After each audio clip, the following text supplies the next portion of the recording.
नमस्कार। विश्व संवाद केंद्र इंदौर में आप सबका स्वागत है। परिचर्चा की श्रृंखला में आज हम पहुंचे हैं ग्राहक पंचायत के मालवा प्रांत के कार्यालय पर और हमारे साथ मौजूद हैं दिनकर जी सबनिस। आप राष्ट्रीय स्वयंसेवक संघ के प्रचारक हैं और ग्राहक पंचायत के राष्ट्रीय संगठन मंत्री हैं। आपका केंद्र दिल्ली है। आज हम दिनकर जी के साथ चर्चा करेंगे उपभोक्ता संरक्षण अधिनियम 2019 के बारे में।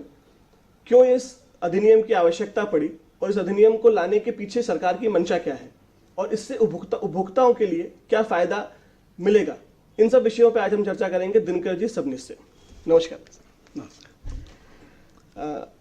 भाई साहब, उपभोक्ता संरक्षण अधिनियम 2019 ये जैसा कि हम सबने पढ़ा, अखबारों में भी आ रहा है, ये लागू हो गया है कल से। जब एक ऑलरेडी 1986 में एक कानून भारत में उपभोक्ता संरक्षण अधिनियम का था, तो क्यों आवश्यकता पड़ी 2019 में दोबारा इस कानून को लाने के लिए? इस बारे में आप क्या सोचते हैं? मैं इसके बारे में एक महत्वपूर्ण जानकारी और देना चाहता हूं कि 1986 के पहले इस देश में ग्राहकों के लिए कोई कानून नहीं था, लेकिन अखिल भारतीय ग्राहक पंचायत की स्थापना 1974 में हुई और अखिल भारतीय ग्राहक पंचायत ही वो संस्था है जिसने इस देश में ग्राहक कानून लाने के लिए पहल की और 1986 ग्राहक संरक्षण कानून जो आया वो अखिल भारतीय ग्राहक पंचायत के प्रयास से ही आया है। अच्छा। और अखिल भारतीय ग्राहक पंचायत के कार्यकर्ताओं ने इसके लिए जो भी काम किया, जब वो कानून लागू हुआ, लागू होने के बाद में उसके लिए फोरम खुले, उसमें जिला फोरम था और उसके बाद में फिर राज्य में और नेशनल लेवल पर कमीशन बने और वहाँ से लोगों को न्याय मिलने की सुविधा बनी। लेकिन उसके बाद जैसे जैसे वो आगे बढ़ा तो ध्यान में आता है कि बाजार तेजी से बदलता जा रहा है और बाजार बदलते बदलते 1986 का बाजार अलग था और आज का बाजार अलग है जी। और आज हम देखते हैं कि बाजार जो है वो ऑनलाइन और खरीदारी प्रारंभ हो गई। उस समय वो ऑनलाइन खरीदारी की कोई कल्पना भी नहीं थी। और एक और महत्वपूर्ण बात देखते हैं कि उस समय विज्ञापनों का इतना मायाजाल नहीं था जितना आज है और विज्ञापनों के माध्यम से इतना भ्रमित हो जाता है व्यक्ति कि उसे लगता है कि नहीं, ये चीज़ बहुत महत्वपूर्ण है। और इसलिए फिर विज्ञापन में बढ़ चढ़कर दिखाने की जब बातें होने लगी तब ऐसा लगा कि इससे तो ग्राहक को नुकसान भी हो सकता है और कई ऐसे उत्पाद हैं जिससे ग्राहक को विज्ञापन देख कर खरीदता है और ग्राहक के जीवन को भी नुकसान हो रहा है।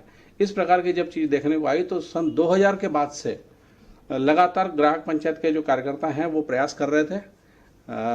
हमारे उस समय जो राष्ट्रीय अध्यक्ष थे राजाभाऊ पोफड़ी, उनके नेतृत्व में हम जितने मेंबर ऑफ पार्लियामेंट है उनसे मिले और सबसे मिलके और सबको हमने कहा कि भाई एक नए कानून की आवश्यकता है जो आज वर्तमान के बाजार को कवर करता हो जी। और हमें खुशी है कि अभी पिछले 2 वर्षों से लगातार हम जो निरंतर प्रयास कर रहे थे उसको सफलता मिली और केंद्र सरकार ने इसको लागू करके और ग्राहकों के संरक्षण के लिए बहुत अच्छी व्यवस्था बनाई है।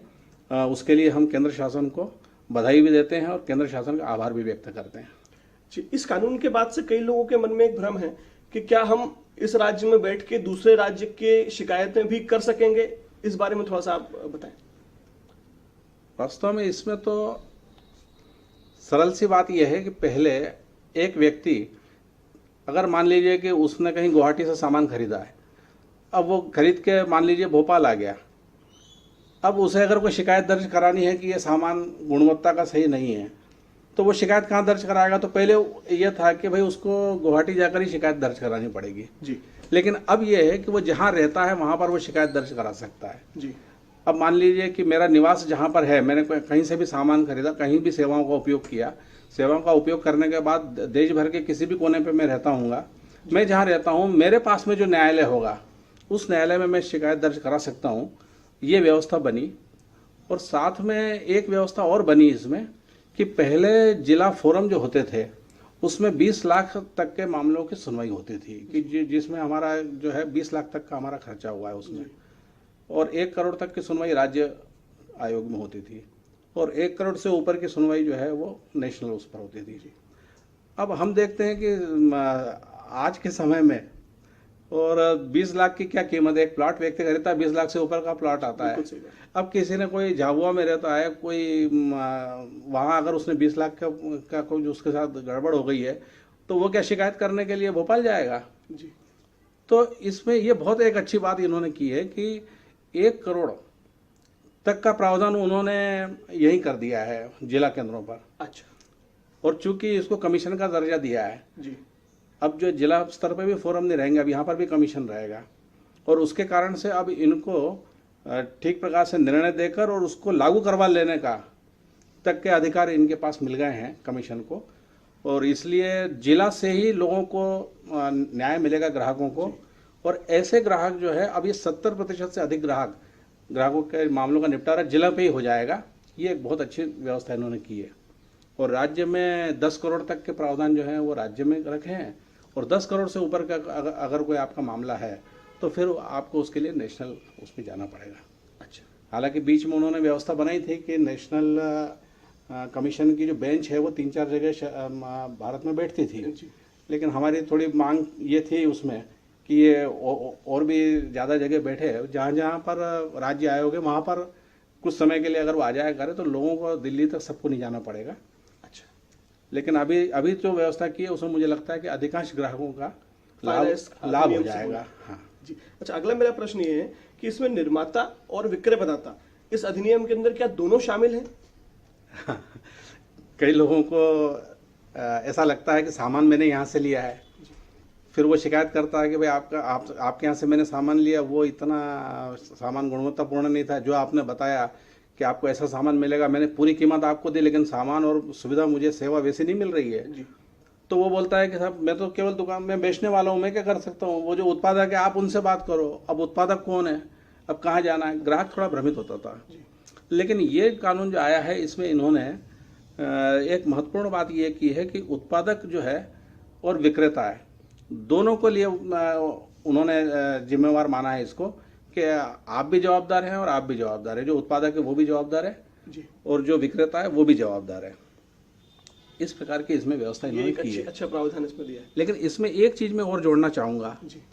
वो ये जोड़ना चाहूंगा कि पहले इसमें एक क्षतिपूर्ति का प्रावधान किस प्रकार का था कि जैसे उदाहरण के लिए मैंने कोई प्रेशर कुकर लिया और प्रेशर कुकर फट गया, खराब हो गया, कुछ भी हो गया, तो प्रेशर कुकर कितने का आता है, उन्होंने बोला कि भाई मान लो 800 रुपये का आता है तो ठीक है, इनको 800 रुपये दे दिए जाए या नया प्रेशर कुकर ला के दे दिया जाए। जी। जबकि व्यावहारिक ये है कि प्रेशर कुकर फटने से उसका जो बाकी नुकसान हो गया है उसकी भरपाई कौन करेगा? तो इसके बारे में पहले कोई विचार नहीं था। आपने जो सामान लिया है बस आपको सामान की जो क्षतिपूर्ति हुई उतनी बस पूर्ति होगी जी। लेकिन अब इसमें ऐसा कहा है कि उसके कारण जितने भी प्रकार का नुकसान हुआ है, आपका जो भी नुकसान हुआ है, कुल नुकसान की भरपाई जो है की जाएगी, वो इसमें की जाएगी और इससे ग्राहक को बहुत बड़ी राहत, बड़ा फायदा इसमें मिलेगी। अच्छा, एक हमारे व्यूअर्स जानना चाहेंगे, एक और पहले भ्रम की स्थिति थी कि ऑनलाइन शॉपिंग जो हुआ करती थी, फ्लिपकार्ट, अमेजोन, इस तरह के जो ऑनलाइन पोर्टल्स थे उनके ऊपर कोई स्पष्ट कानून पिछले अधिनियम में था नहीं। तो इस अधिनियम में ऑनलाइन शॉपिंग, अमेजोन और फ्लिपकार्ट जैसी जो कंपनीज हैं उनके लिए क्या प्रावधान दिया गया है? पहले तो ऑनलाइन शॉपिंग ही नहीं थी, इसलिए उसमें कोई कानून होने की तो कोई बात ही नहीं थी जी।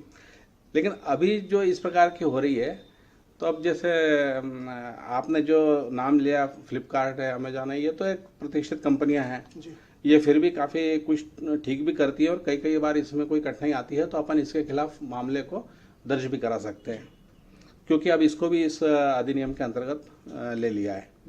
लेकिन मज़ेदार बात ये रहती है कि ऑनलाइन कोई अगर आप ट्रेडिंग कर रहे हैं, आप ऑनलाइन कुछ कर रहे हैं, आज मैंने सुबह कंपनी खोली, मैंने ऑफ़र दिए, ऑफ़र में लालच दिया, लोगों ने उससे खरीदारी की उसके माध्यम से और मेरे पास पैसा आया, जो भी कुछ मुझे वो करना था किया और शाम को वो कंपनी बंद हो गई। अब आप ढूंढ रहे हैं तो वो आपको कंपनी नहीं दिख रही है। इस तरह और इसलिए कहीं ना कहीं ये कंपनियां जो भी करती है उसको रजिस्टर होना जरूरी है। अच्छा, उसके बिना वो उसको पकड़ेंगे कैसे अपन? जी।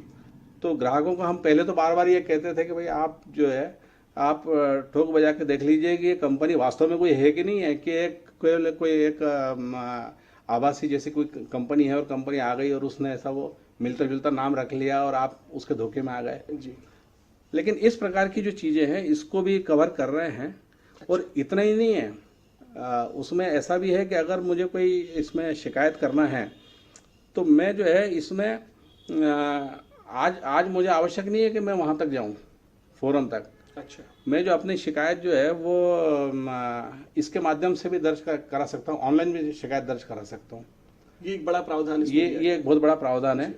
मैं मेल के माध्यम से भी उसमें कर सकता हूँ, और वीडियो कॉन्फ्रेंसिंग के माध्यम से मैं जो है आज सुनवाई कर सकता हूँ। पहले जैसे कमीशन में अपन जाते थे, वहाँ पर फाइलें चलती थी।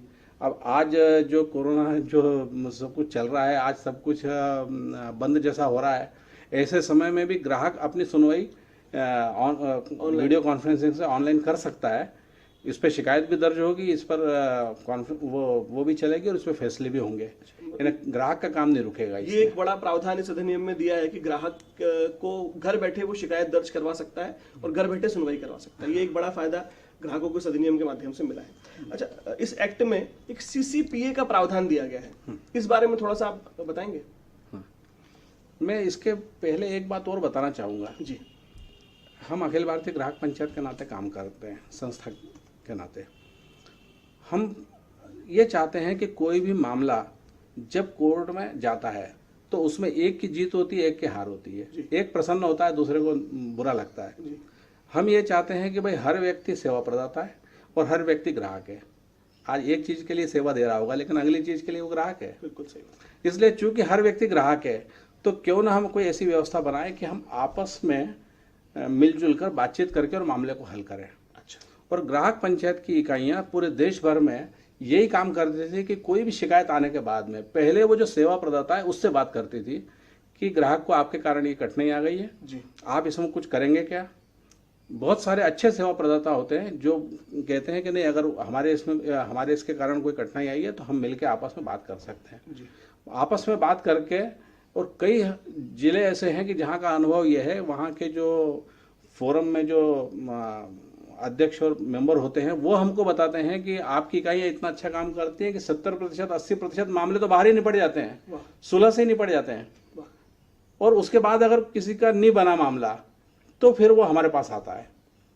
लेकिन ये जब बात हमने पिछली बार वहाँ पर रखी थी जी। तो हमको खुशी इस बात की है कि ये एक्ट बनाते समय, जो नया एक्ट आ रहा है, इसको बनाते समय उन्होंने इस बात का ध्यान रखा जी।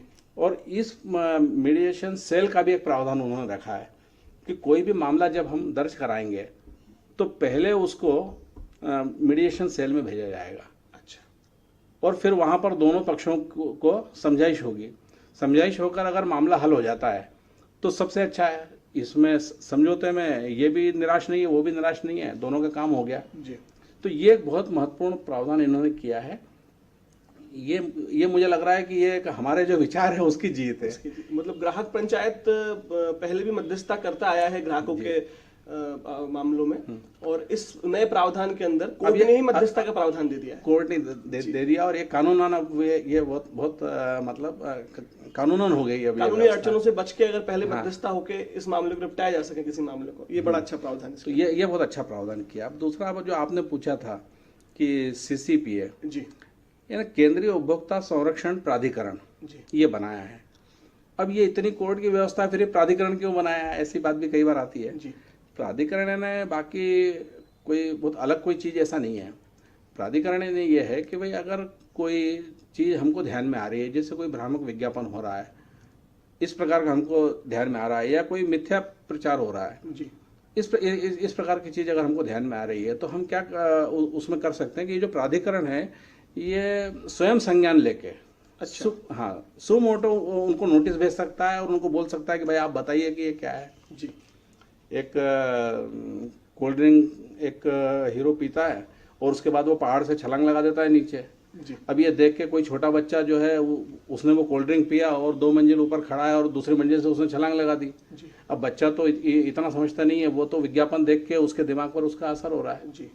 तो ऐसी कई चीजें हैं कि जिसमें से लोगों के जीवन को भी खतरा हो सकता है।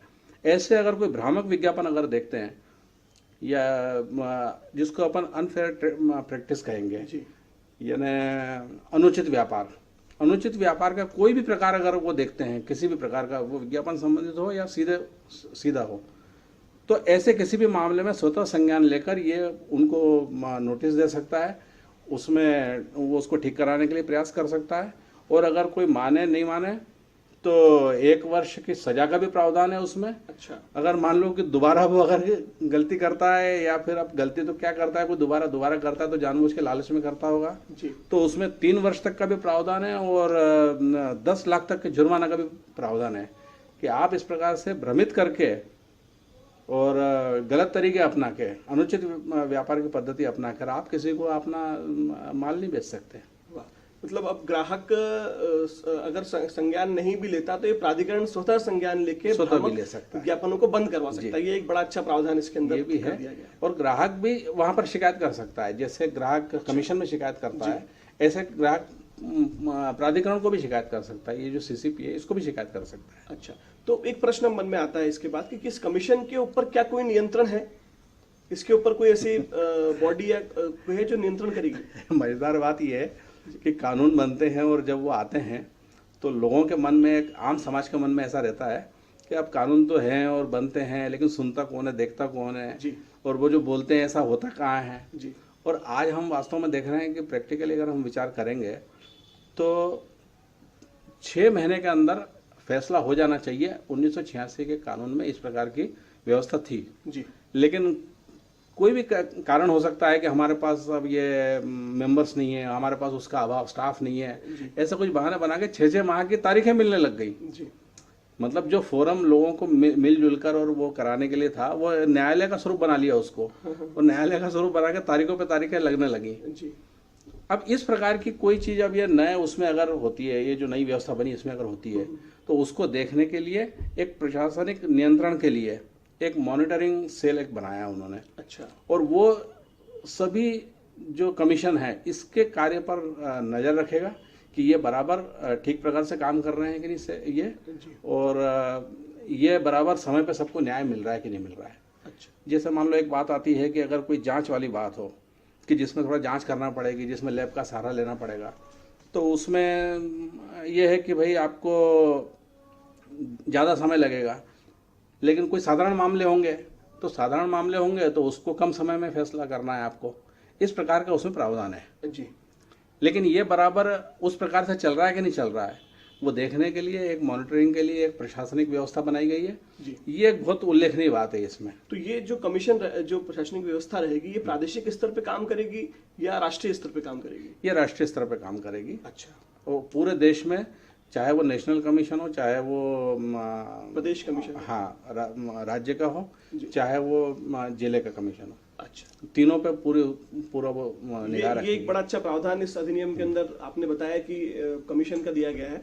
क्योंकि मैं जब इस बारे में रिसर्च कर रहा था तो मैंने भी देखा कि 5-5, 6-6, 7-7 साल से पुराने मामले पेंडिंग अभी तक कंज्यूमर फोरम्स में पड़े हुए हैं। शायद कहीं ना कहीं उससे इनको लगाम मिल सकती है। इस अधिनियम के बारे में और कुछ ऐसी कोई जानकारी जो इस एक्ट के बारे में आप देना चाहें हमारे व्यूअर्स को? वैसे मोटे रूप में सारी जानकारी मैंने इसमें दे दी है, लेकिन अपन चूंकि ग्राहक संरक्षण की बात करते हैं तो ग्राहक संरक्षण के लिए केवल आयोग में जाना इतना ही बात है ऐसा नहीं है। इसके और भी तरीके होते हैं। उपभोक्ता मामलों का जो मंत्रालय है, उस मंत्रालय ने एक व्यवस्था हमें और भी दे के रखी है। वो है कि एक कंज्यूमर ऐप है, यानी हम अगर गूगल ये जो प्ले स्टोर है उस पर गए, उससे हमने कंज्यूमर ऐप को डाउनलोड किया आपने इसमें जी। उस कंज्यूमर ऐप में अगर आपने कोई मान लीजिए कि शिकायत है तो शिकायत दर्ज कराने के लिए हमने अपने आप को उसमें रजिस्टर किया। वो वहाँ पे वो फॉर्म आता जाता है, अपन उसमें रजिस्टर हो जाए तो वो अपने को जानकारी देता है कि हम ये जो 42 डिपार्टमेंट्स हैं इसको कवर कर रहे हैं। इस 42 डिपार्टमेंट्स में 42 विभागों में यदि आपको कहीं भी आपको लग रहा है कि मेरे को यहाँ पर शिकायत है, इस विभाग से शिकायत है, इस विभाग से शिकायत है, तो आप क्या करेंगे, कैसे कंप्लेंट करेंगे, ये पूरी जानकारी उसमें दी गई है। अच्छा। इस विभागों के तहत आपको क्या अधिकार मिले वो पूरी जानकारी उसमें दी गई है जी। और उसी में से आपको फिर शिकायत करनी है क्या, तो फिर वो फॉर्म आ जाता है, फिर उसमें आपकी शिकायत क्या है, आपका ये क्या है, और वहाँ से आप जैसे रजिस्टर करते हैं तो आपके पास मैसेज आ जाता है कि आपका शिकायत क्रमांक ये है जी। और वहाँ से फिर आप समय समय पर उसको वो आपको दिखता है कि मेरी बात कहाँ तक पहुँची है, कहाँ तक वो मामला पहुँचा है, और उसमें भी एक समय सीमा है कि उस समय सीमा के अंदर उसका निपटारा होना चाहिए। वो 60 दिन के अंदर उसका निपटारा हो जाना चाहिए। इस प्रकार की व्यवस्था मंत्रालय ने अलग से बनाई हुई है। मतलब इसके लिए कोई हमको ये जो नया कानून आया है इसकी भी जरूरत नहीं है। अच्छा। ये हम अपने घर बैठे अपने मोबाइल से अपने ऐप कंज्यूमर ऐप को डाउनलोड करके अच्छा। हम अपने घर से कर सकते हैं, प्रत्येक ग्राहक कर सकता है। एक ये बहुत महत्वपूर्ण बात है। और दूसरी एक महत्वपूर्ण बात है कि एक टोल फ्री नंबर दिया हुआ है उन्होंने, अच्छा। हेल्पलाइन के नाम से जी। वो टोल फ्री नंबर है 1800-11-4-000। ये उसका नंबर है। अच्छा। इस टोल फ्री नंबर पर अगर कोई व्यक्ति लगाता है, जैसे अब कई आज ऐसे लोग हैं कि जो हम देखते हैं ग्राहकों को ऐसे भोले रहते हैं, सीधे रहते हैं, वो इस पूरे उससे फ्रेंडली नहीं है। जी। तो वो क्या होता है कि वो सीधे फ़ोन लगा के और इस नंबर पर अगर वो बात करते हैं तो उसमें भी मामले जो है शिकायत दर्ज हो जाती है और वो भी वहाँ से जो है फॉलोअप लेते हैं और उनके मामले को हल कराते हैं। तो ये मंत्रालय ने अलग से व्यवस्था की हुई बड़ा है। प्रावधान, ये एक बहुत बड़ा प्रावधान है जी। जो नया कानून आया है इसके अलावा ये प्रावधान है। अच्छा। तो ये एक अच्छी व्यवस्था की इन्होंने की है।